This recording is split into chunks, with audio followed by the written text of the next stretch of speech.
Assalamualaikum warahmatullahi wabarakatuh. Waalaikumsalam warahmatullahi wabarakatuh.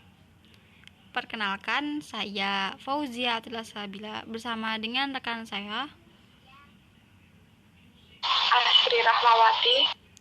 di sini. Pada kesempatan kali ini, kami akan bahas tentang produksi iodium Min-125 menggunakan target xenon alam.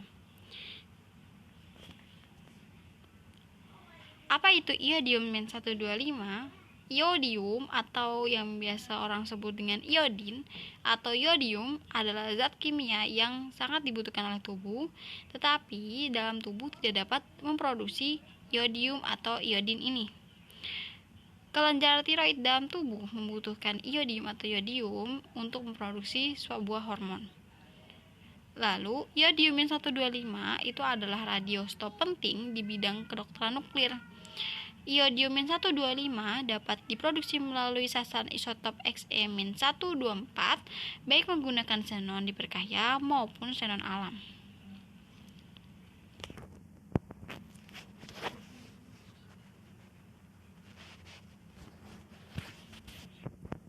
Lalu, apa itu xenon alam? Pada kesempatan ini, kami akan memperkenalkan tentang xenon alam. Sebenarnya, dalam pembuatan iodium Min-125 bisa digunakan menggunakan xenon diperkaya. Namun karena harganya mahal, maka sering banget dalam segala kebutuhan pembuatan iodium Min-125 menggunakan xenon alam karena mudah didapatkan.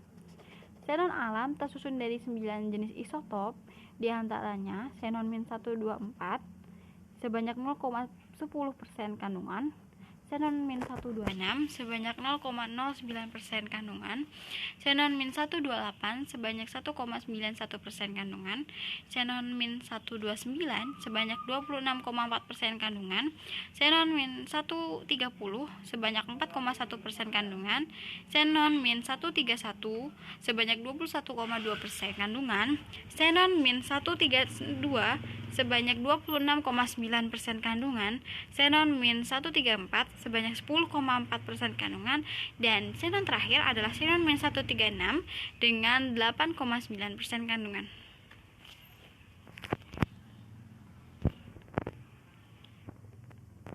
Pada penelitian kali ini menggunakan persamaan radioaktivitas xenon Min-125 yaitu berupa A Xe-125 sama dengan N Xe-124, gamma T dikali theta dikali 1 min E pangkat min lambda Xe-125T.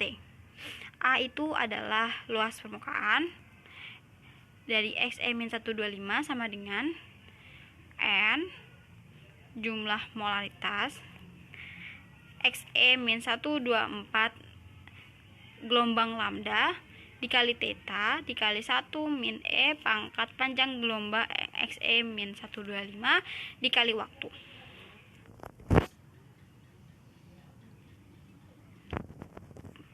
Konsep dari penelitian kali ini adalah peluruan radioaktif, di mana dari radiostop A berubah menjadi radiostop B dan selanjutnya menjadi isotop C dengan lambda atau panjang gelombang tertentu.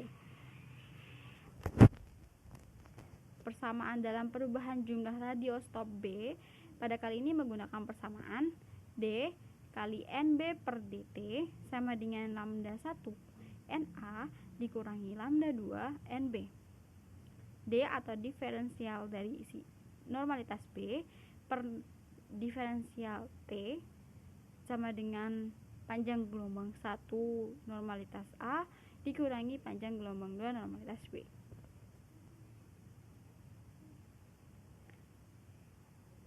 Jika persamaan 1 diselesaikan dan diberi batas awal NB sama dengan 0 saat T sama dengan 0 yang membuktikan bahwa sebelumnya tidak ada radiostop B, maka diperoleh persamaan NB sama dengan lambda 1 per lambda dikurangi lambda 1 NA kali I kali E pangkat min lambda I sama dengan E pangkat lambda kurangi 2T J. Radioaktif B dapat dinyatakan dengan NB kali lambda 2 Maka radioaktif B dapat dinyatakan dengan persamaan AB dikali lambda 2 1 kali lambda 2 kurangi lambda 1 A pangkat B I kali E pangkat min lambda kurangi E pangkat min lambda 2. Baik, selanjutnya akan dijelaskan oleh rekan saya kepada Astri Rahmawati, dipersilakan.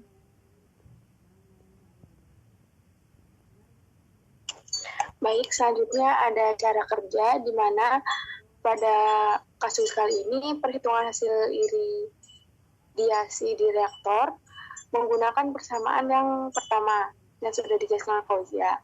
Flux reaktor di posisi S1 tempat kamar iradiasi atau irradiation chamber digunakan nilai 3 kali 10 pangkat minus 13 NS-1 cm minus 2. Lama iradiasi dihitung sampai dengan waktu 96 jam. Kemudian iradiasi selama 96 jam telah lebih dari 5 kali waktu paro SE125, sehingga radioaktivitas yang didapatkan telah mendekati radioaktivitas jenuhnya.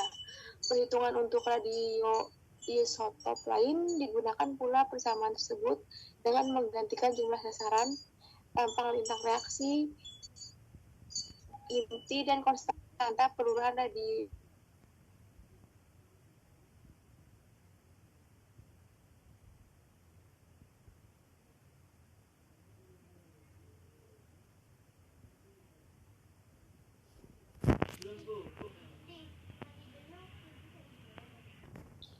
Lanjut, pada perhitungan ini digunakan angka-angka yang telah ditunjukkan pada tabel pertama. Nah, ya, situ ada tabel pertama di sebelah kiri, pada gambar sebelah kiri, sedangkan jumlah target digunakan gas neon sebanyak 0,0223 mol. Angka ini didasarkan pada jumlah target yang digunakan pada perhitungan analisis keselamatan fasilitas. Perhitungan peluruhan -125 menjadi I125 digunakan persamaan 4 yang tadi sudah dijelaskan juga. Waktu peluruhan dihitung sampai dengan 10 hari. Selama waktu tersebut hampir seluruh XE125 telah meluruh menjadi I125. Karena telah lebih dari 10 kali waktu paro, sel 125 yang tersisa tinggal kurang dari 0,1% dari jumlah semula peluruhan XE135 dan XE137 digunakan persamaan 4 pula dengan mengganti konstanta dan masing-masing radioisotop yang sesuai. Berikutnya di sini ada hasil di mana hasil perhitungan 124 setelah iradiasi di posisi S1 reaktor yang ditunjukkan pada gambar yang sebelah kiri ini. Pada tahap awal sebelum 1 kali paro XE selama 17 jam, radioaktivitas meningkat tajam sejalan dengan waktu iradiasi. Sejalan dengan waktu, peningkatan radioaktivitas mengalami pelambatan dikarenakan laju peluruhan meningkat seiring dengan peningkatan jumlah radioisotop XE125 yang telah terbentuk. Setelah 96 jam, peningkatan radioaktivitas telah mendekati garis mendatar. Ini menandakan bahwa laju pembentukan XE125 dan iradiasi telah hampir disamai oleh laju peluruhan XE125 menjadi I125. Setelah iradiasi selama 24, 48, 72, dan 48 jam diperoleh XE125 dengan radioaktivitas masing-masing sebesar 34,4, 85,9, 94,7, dan 54,1 GBq. Radioaktivitas tersebut dibandingkan dengan radioaktivitas jenuhnya sebesar 62,4, 85,9, 94, 7, dan 98%. Sel 125 selanjutnya meluruh menjadi I125. Perhitungan peluruhan dilakukan dari hasil iradiasi selama 24, 48, dan 72 jam. Radioaktivitas 1125 yang diperoleh seperti ditunjukkan pada gambar yang di sebelah kanan ini. Jadi dari yang sebelah di sebelah kiri menjadi sebelah kanan. Pada dalam gambar tersebut berurutan dari bawah, yang pertama itu ada I125 dari iradiasi selama 24, 48, dan 72 jam. Nah, hasil perhitungan menunjukkan bahwa radioaktivitas maksimum dicapai setelah penurunan selama 110 jam. Setelah itu, radioaktivitas I-125 mengalami penurunan karena laju produksi I-125 lebih kecil dari laju peluruhan XE-125. Setelah penurunan selama 10 jam, radioaktivitas maksimum sebesar 0,384, 0,529, dan 0,583 GBq masing-masing untuk iradiasi selama 24, 48, dan 72 jam iradiasi. Pada saat melarutkan I-125 dari botol produk, diperlukan larutan NaOH minimal 3 mili untuk membasahi seluruh permukaan botol peluruhan hingga seluruhnya I-125 yang terbentuk dapat dilarutkan. Konsentrasi radioaktivitas maksimum yang dapat diperoleh adalah sebesar radioaktivitas tersebut dalam larutan NaOH sebanyak 3 mili. Selanjutnya, Us.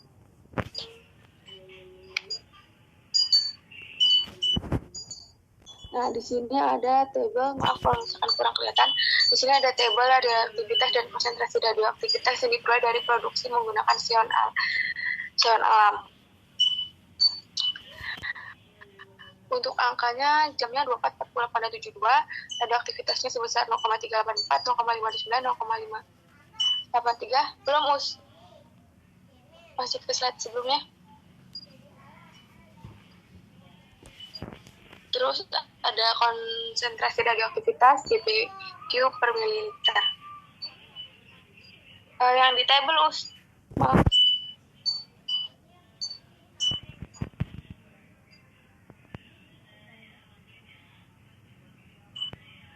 Nah, pada saat gas hasil radiasi dipindahkan dari kamar radiasi ke botol peluruhan, seluruh gas neon yang di dalamnya mengandung beberapa radioisotop bersama-sama terpindah ke kamar radiasi karena memiliki karakteristik fisik yang sama. Sedangkan anak peluru yang bukan berfase gas tetap tertinggal di dalam di kamar iradiasi, termasuk I-125 yang terbentuk selama iradiasi. Jenis radioisotop xenon yang terbawa ke kamar peluruhan ditunjukkan pada tabel 3. Di situ ada XE127, ada XE133, ada XE135, XE137. Nah, dari tabel 3 ini, 3 jenis radioisotop xenon yang terbawa ke botol peluruhan dengan radioaktivitas yaitu XE133 ke XE135 dan xenon 137, di mana xenon 133 melalui peluruhan beta menjadi isotop stabil dengan CS133. Sedangkan XE135 dan XE137 meluruh menjadi radioisotop CS135 dan CS137. X135 sebesar 9,49, 11,02, dan 11,26 GBq meluruh menjadi CS135 dengan radioaktivitas 0,098, 0,113, dan 0,116 BQ.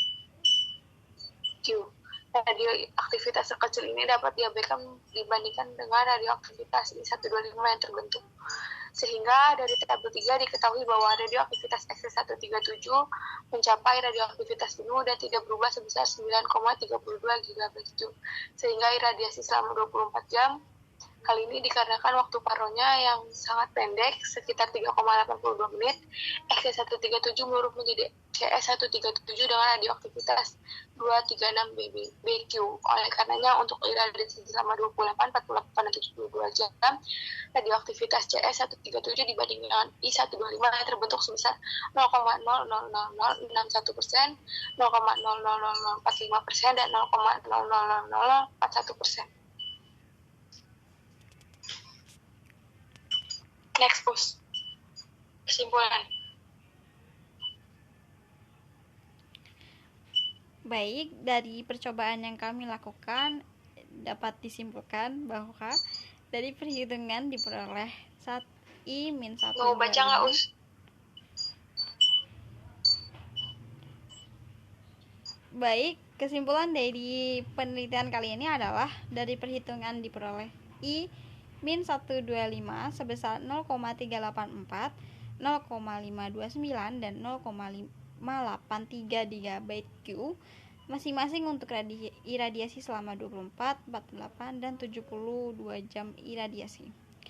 Konsentrasi radioaktif yang dapat diperoleh sebesar 0,128, 0,176 dan 0,1943 BQ per mili untuk iradiasi selama 24, 48, dan 72 jam.